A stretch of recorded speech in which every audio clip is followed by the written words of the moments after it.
Hello Lola V! Kamusta na ang pinakamagandang lola sa balat ng lupa? Balita ako birthday mo ngayon. Bakit naman ganon? Hindi mo naman ako in-inform. Hindi ako makakatikim ng iyong handa tuloy. Joke lang. Kamali kasi ako ng pagkadinig sa sinabi ni Arlene ng isang araw. Akala ko kasi sabi niya, hindi ka imbitado. Yun pala, sabi niya, hingi ka ng imbutido. Ayun, pinapag-sharon pala ako ng imbutido. Mali naman ang aking pagkadinig.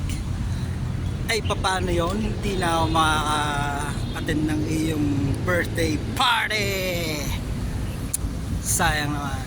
Well, anyway, ako po ay babati na lamang dahil hindi naman ako makakakain. Kain niya na lang ako.